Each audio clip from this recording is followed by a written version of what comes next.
Assalamualaikum warahmatullahi wabarakatuh. Bismillahirrahmanirrahim. Alhamdulillahirabbil alamin. Allahumma shalli wa sallim ala sayyidina Muhammad wa ala alihi wa sahbihi ajmain. Amma ba'du. Kepada para pendengar yang dirahmati oleh Allah, pada kali ini pada kajian Balaghah Dasar akan melanjutkan tentang kalam khobar, yaitu gharadul asli fil khobari, tujuan asli kalam khobar. Apa saja tujuan kalam asli khobar?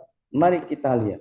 Sebelum menjelaskan tujuan asli kalam khobar, secara umum tujuan kalam khobar itu ada dua. Aghradul khobari, tujuan-tujuan kalam khobar itu secara umum ada dua. Yang pertama asli, yang kedua adalah balaghi atau cabangnya atau balaghi. Pada kesempatan kali ini yang akan dibahas adalah tujuan yang aslinya. Tujuan-tujuan asli kalam khobar atau gharadul asli fil khobari. Tujuan asli kalam khobar terbagi menjadi dua. Yang pertama, faidatul khobar. Yang kedua, lazimul faidah. Apa itu faidatul khobar? Faidatul khobar adalah ifadatul mukhatabi anil hukmi. Memberitahu kepada mukhatab tentang sesuatu. Apa itu lazimul faidah? Lazimul faidah adalah ifadatul mukhatabi annal mutakallima alimun bil hukmi. Memberitahu kepada mukhatab bahwa mutakallim tahu tentang sesuatu. Jadi untuk membedakan perbedaan apa itu fa'dal khobar, lazimul faidah, maka kita harus tahu perbandingannya. Maka saya berusaha menjelaskan gambaran perbedaan fa'idal khobar dengan lazimul faidah melalui contoh. Yang pertama adalah huwa thalibun. Saya berkata kepada fulan, huwa thalibun, dia orang ketiga adalah thalib, pelajar, santri, murid. Saya sedang memberitahu kepada fulan bahwasanya dia adalah seorang pelajar. Berarti antara mutakalim dan mukhatab punya gambaran. Dia adalah seorang pelajar. Berbeda ketika lazimul faidah. Redaksinya adalah alimtu, aku tahu, annahu talibun. Saya sedang tidak memberitahu kepada fulan kalau dia itu santri, tetapi saya tahu kalau dia itu adalah seorang santri, seorang pelajar. Al ilmu nurun. Ilmu adalah cahaya. Saya berkata kepada fulan, al ilmu nurun. Saya sedang memberitahu kepada fulan bahwa saya al ilmu nurun. Ilmu adalah cahaya. Ketika redaksinya lazimul faidah, alim tu, saya tahu, annal ilma nurun. Saya tidak sedang memberitahu fulan bahwasanya ilmu adalah cahaya. Tidak, saya tahu kalau ilmu adalah cahaya. Kedua contoh ini masih bersifat tersurat, masih tekstual.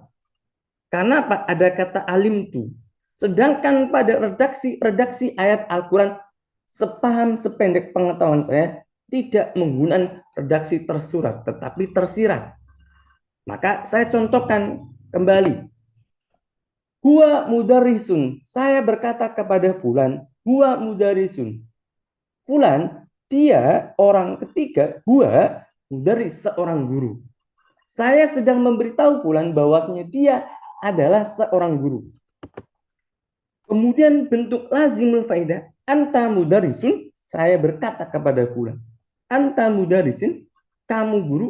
Saya tidak sedang memberitahu bahwasanya fulan adalah seorang guru, tidak, tetapi saya tahu kalau fulan adalah seorang guru.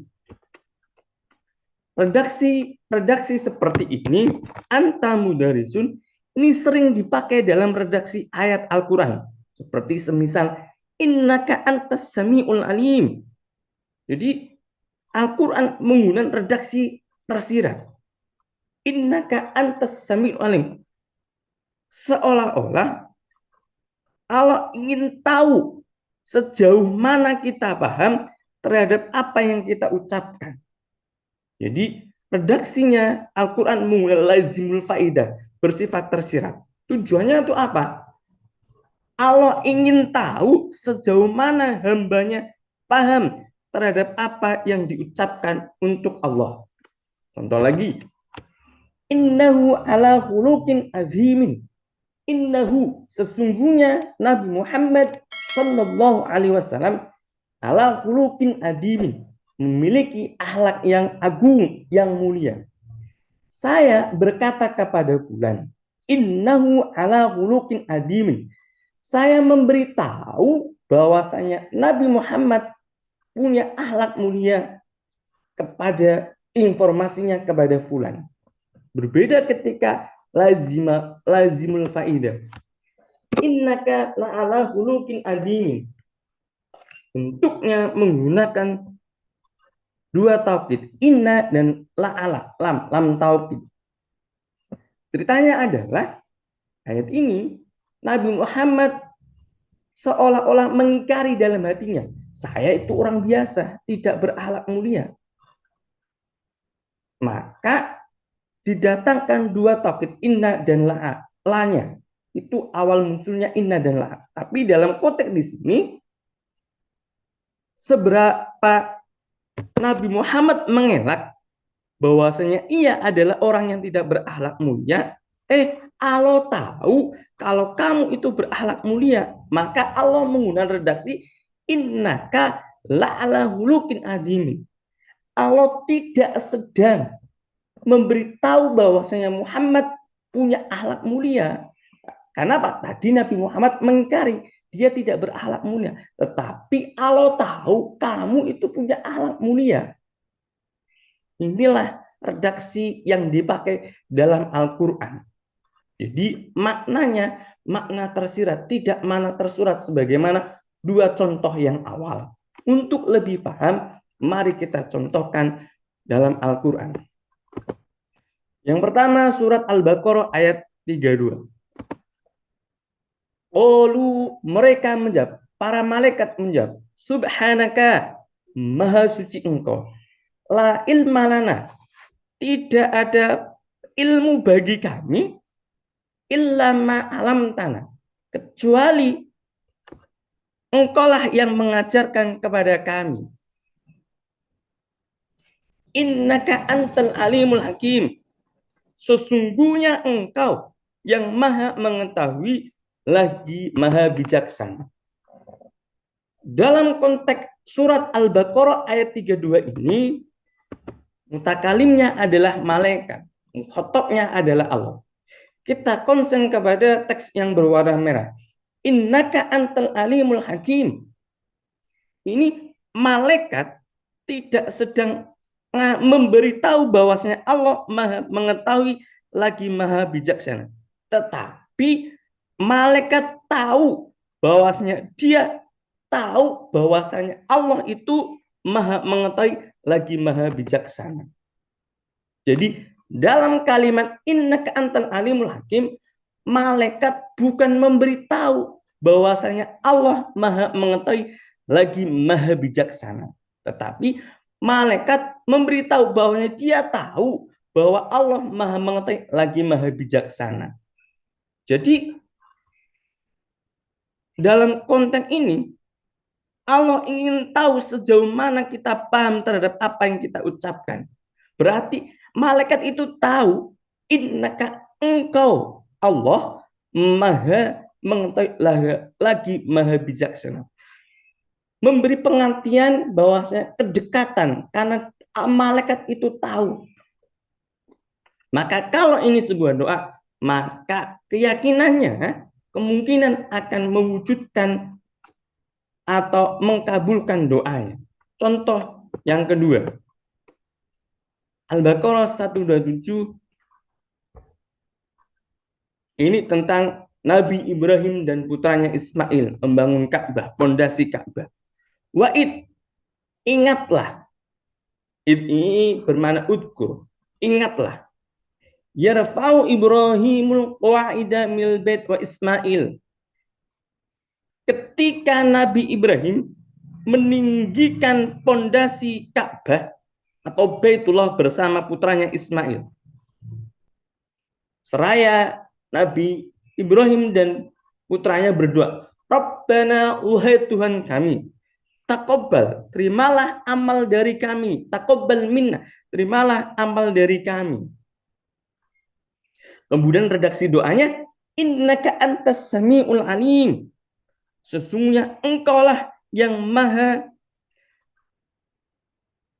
mengetahui. Sesungguhnya engkaulah yang maha mendengar, lagi maha mengetahui. Konteksnya, mutakalimnya adalah Nabi Ibrahim, mukhatabnya adalah Allah. Berarti dalam kalimat innaka antas samiul alim menyatakan Nabi Ibrahim bukan memberitahu bahwa Allah maha mendengar lagi maha mengetahui. Tapi Nabi Ibrahim memberitahu bahwa dia tahu bahwa Allah maha mendengar lagi maha mengetahui.